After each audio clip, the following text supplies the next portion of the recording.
Peter Taylor, the Lazy Project Manager, talks social project management for projectmanagement.com, powered by PMI. Hi there, my name is Peter Taylor, but you may know me through my alter ego, the author of The Lazy Project Manager. But today I'm not talking about lazy project management, I want to talk to you about social project management. This is an emerging and evolving world, and through this series of videos we will together explore this world, this exciting world, and what opportunities it can bring us as project managers. But there is a challenge. We have to find out a way of balancing the social collaborative world with the need for centralised control and governance in this very project driven world. So join me and explore the world of the social project manager.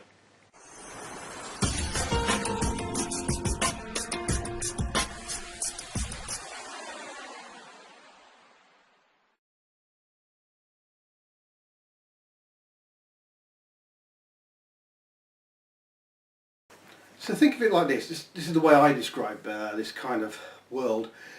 There are kind of three layers. If we start this social around project, there's social about project, and there's social within project. The three layers. And it's important, I think, to think about these so that when you construct your means of communicating with your social project, that you take into account all of these. And it's possible you might use the same tool for all of these, but still I think it's important to understand them. So we think about, let's start at the second one, the social about project. Social about project is exactly what it says. Anything and everything to do with the project, the goals of the project, the purpose of the project, what the project is trying to achieve, where you're going with the project. So this is the level of communication that you as a project manager will own to a degree of guiding where it's going. Remember we talked about the visibility of purpose. This is a great one for that, for example, because then you can describe the visibility of purpose, you can remind people, you can move the project forward, you've got your regular project reporting, you've got your regular communication, etc., etc., your status, your issues, your risks, all those things you know and love as a project manager. So this is a level of communication that is about the project, as simple as that. And obviously your project team members are party to this communication, and they will interact, again not in a hierarchical way but in a very open collaborative way.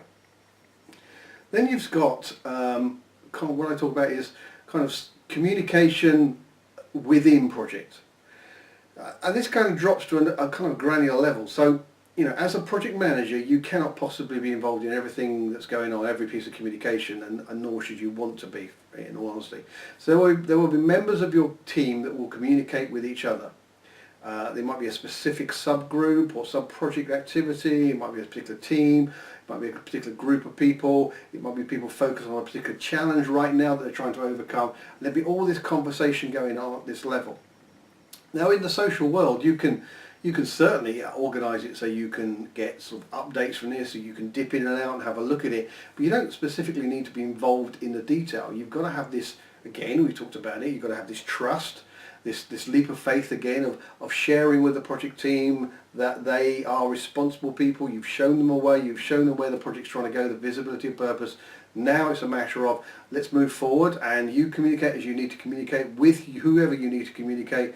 And I'll be up here as the project manager kind of tracking what's going on and involved as and when I need to be on a kind of an exceptional basis. Now, you know, with the world of social tools, you can dip in, you can look in, you can get alerts, you can get sort of daily feedback or weekly feedback from these kind of lower level communications, but it's entirely up to you how you structure it. So you've got this communication about the project, the general project progress. Then you know within that you've got this little tiny iterative activities of communication going on underneath, which is social within the project.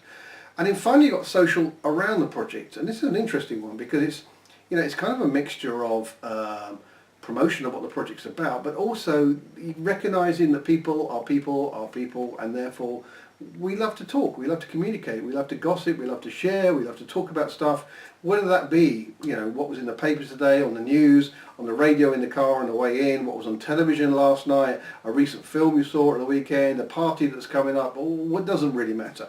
There will be all of this kind of chatter, this communication going on. And this is, this kind of gives you, this is just replicating real life. I mean, if you had none of these sort of digital tools to help you as a social project manager, this stuff still goes on. There is still going to be the cooler conversations, the coffee machine conversations, the meeting in the corridor, the lunchtime chats, etc. This will still go on. When you get together for a meeting, there's always that sort of initial sort of personal interaction to kind of settle things down before you get on with the purpose of the meeting, etc. So this is nothing particularly new. But I think when you think about how the tools are going to be used that you have at your disposal as a social project manager, this is where you need to think about, well, how am I going to deal with all three of these? How am I going to deal with social around the project, social about the project, and social within the project? And how am I going to manage the volume of communication that is going to be potentially digitally recorded and shared so that we don't overwhelm? And I'm going to go back to one of those key points that we discussed very early on in this video series, which is the fact that the cry I hear from many project managers is, look, social project management is just, my organisation believes it's just a layer on top of everything. So I have to do all of the traditional communication, all the traditional reports, etc., on top of which I have to do the blogs, the tweets, the communication, the social interactions, the Facebooking, whatever it may be. I have to do that on top. And I do not have the time to do that. Again, the smart social project manager looks at the best means of communication. Remember, it's always about right means, right way, right time to right person to allow the project to move forward and not to be held back by a complete overload of communication. And that's one of the dangers to the world of social project management, being overloaded with information rather than benefiting from the kind of collaborative, rapid pace, interaction type communication that can definitely lead to better success outcomes for a project. Let's just get sort of three tips, if you like, or three areas. I mean, first one, collaboration means proactively sharing and actively helping. So the best kind of mindset a team can have is one of proactive sharing. We talked in an earlier episode about this kind of self-correcting communication, and that demands this kind of proactive sharing, the willingness to reach out, to help other people. For one thing, sharing enhances collaboration and takes away selfish sort of fiefdoms or little personal silos, worlds. For example, instead of people hogging info and becoming roadblocks for productivity, project data could be stored in a central database for all to access or something like that. Get team members to impart their specific expertise on wikis or internal blogs or SharePoints or something like that to jumpstart this habit. There are many reasons why people don't share knowledge. Either they don't realise how much their expertise can impact the team, or simply don't have an efficient system for doing so. I mean, putting up any difficulty for people to do that puts people off. The second one is self-organisation beats top-down management. Self-organising teams aren't kind of rogue cowboys doing whatever they want. They're flexible, responsive teams that decide how best to attain goals and deadlines set forth by management. Thus, team members distribute tasks amongst themselves, plan for their own work schedules within the set deadlines, and may even decide who is best equipped to lead a certain project.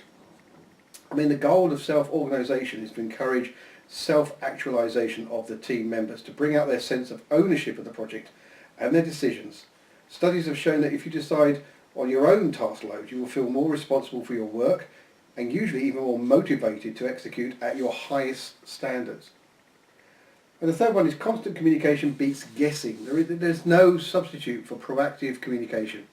When facing a roadblock or a challenge, use the tools at your disposal to tell the team so you can create a solution using your combined efforts. If you need help, if you're wondering about a task status, or if you're looking at an important document, ask. Communicate, communicate, communicate. Chat, call, leave a message in the project management software. Anyone who's ever had to babysit toddlers knows that the minute there's silence, something bad is about to happen. So ensure the team knows that over-communication is better than radio silence. And the fact that you will put forward your own thoughts, your own ideas, doesn't necessarily mean they have to be right. Again, you need this openness, or this ability for people to not be afraid to put out their ideas, maybe wrong ideas. I think this self-correcting thing comes in. But it does not matter. If there's silence out there, then for sure you're missing some great gems of experience, some wise thoughts, some great guidance, some fantastic contribution from team members. And you do not, as a social project manager, in this world of social project management, want communicative silence at all. In the next episode, why be a social project manager?